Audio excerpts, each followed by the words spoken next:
प्रितीच्या बाबणीनो तुमकां सगळ्यांक देव बरो दीस दिवं म्हणटा.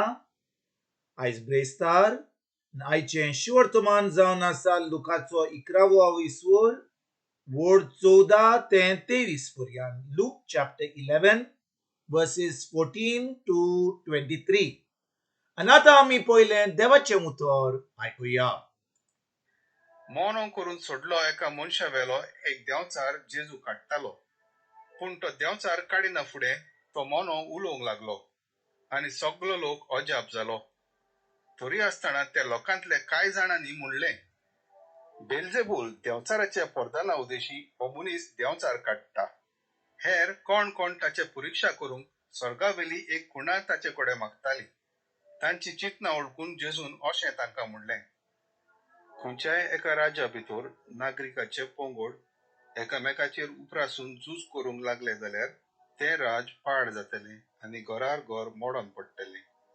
म्हणटच सैतानाच्या राजांतूय एकामेकाचेर झुजतले पंगड आसात तर ताचें राज कशें म्हूण उबें धरतलें. हें हांव सांगता कित्याक बेल्जेबुलाचे पदवेन हांव देंवचार काडटा म्हूण तुमी म्हणटात.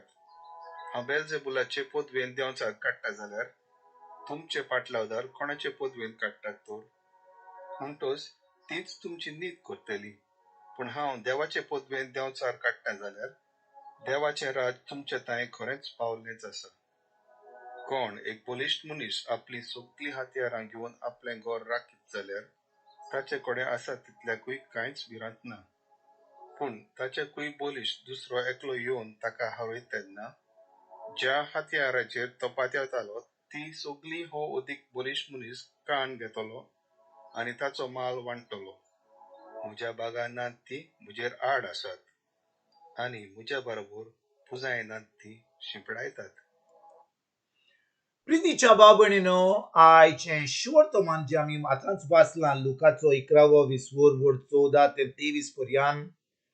जेजू दुखी बरीत जावन ह्या फारिजियांक दोम शास्त्रीं कडेन उलयता. आनी भाव भयणीनो, जेन्ना जेजू आयचें शिवर्तमानान त्या लोकां कडेन उलयता तो एकदम दुखी बरीत जाता. कित्याक ते ताजेर सोत मानूंक तयार नात. भाव भयणीनो, जेन्ना देव आपलें उतर उलयता देवाचें उतर आनी देवाचें नांव एकूच.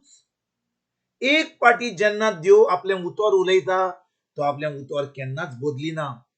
आनी जेजू जो देवाचो पूत ह्या संवसारान येवन मनीस जावन येयलो तो आतां देवाचे पदवेन देवाच्या शक्तीन आतां देंवचार काडटालो, अजापां करतालो, मिलाग्री करतालो.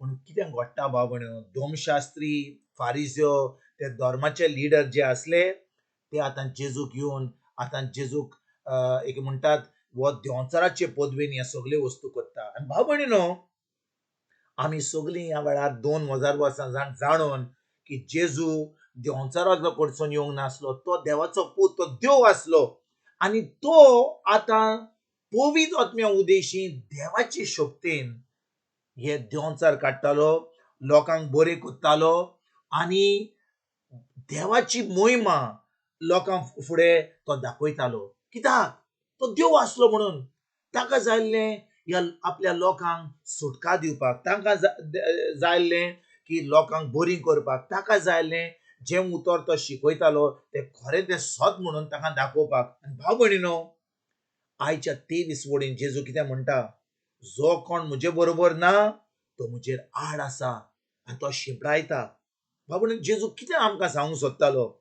जेजू आमकां सांगूंक सोदतालो की जो कोण ताजेर भावार्थ धरिना, जो कोण ताच्या उतरा प्रमाणे चलना, जो कोण ताजे देवाची पदवी ताजे भितर आहा ती पदवी मानिना, तो कितें करता? तो आतां शिंपडायता, तो देवाचेर आड घेता. आतां जो कोण देवाचें उतर सोत म्हूण मानिना, जो कोण देवाच्या उतराचेर भावार्थ धरिना तो जेजूचेर भावार्थ धरिना. तो खरेपणी ताका भावार्थ ना. तो देव हा म्हूण ओ ना म्हूण हें तो ताका तो सोत मानिना. भाव भयणीनो, आमच्यान धर्म करूंक जाता, बांगडे करूंक जाता, खूब वस्तू करूंक जाता, पूण आमी देवाचें उतर सोत मानिना जाल्यार आमी आमकांच घडयता. आनी वो लोक जो देवाच्या उतरा प्रमाणे चलना, फकत धर्म करता पूण देवाच्या उतरा प्रमाणे चलना, तांकां आतां कशे भाशेन हें जिवीत जिवंक जाय, देवान तांच्या जिवितांत कितें येवजिलां तें तांकां तें कळना. आनी भाव भयणीनो, असलो लोक सासणीक जिवीत जिवंक पावनात. म्हणटच जेन्ना कोण सासणीक जिवीत जियेना म्हणजे तो कशे भाशेन जियेता? वय तांच्यान खूब करूंक जाता, धर्म करूंक जाता, खूब करूंक जाता, पूण सासणीक जिवीत जियेना जाल्यार ती देवाक ओळखना, ती जेजूक ओळखना. ताचें उतर नकळो जाल्यार कशे भाशेन आमी जेजूक ओळखूंक पावतले? जेजून आमकां सांगलां सासणीक जिवीत, जुवाचो 17 वयसर वड 3 तो कितें म्हणटा? सासणीक जिवीत म्हणटा देवाचो मोग जो कोण अनुभवला आनी ताका ओळखता तो एक सासणीक जिवीत जियेता. म्हणून आमी आमकांच एक प्रश्न विचारूंक जाय भाव भयणीनो, खरेपणी आमी जेजूक ओळखता? खरेपणी ताचें उतर आमच्या काळजांत रिगून आसा? खरेपणी ताच्या उतरा प्रमाणे आमी चलता काय? ओ आमी फकत धर्मान बुडल्या आनी आमी धर्म करता पूण ताच्या उतराचेर कांयच सत मानिना. तर जेजू आयज आमकां सांगूंक सोदता आपल्या शिवर्तमानान, ज्या भाशेन त्या धर्माच्या लिडर जेन्ना तो ह्या संवसारान आसलो, त्या फारिझ्यो, धोमशास्त्री, ते जे धर्माचे लिडर आसले, ते जेजूचेर सत मानिनासले. ते फकत आपणाचेंच करूंक सोदताले. तांच्या मनान जें आसलें तेंच ते सत म्हणून ते बसून आसले.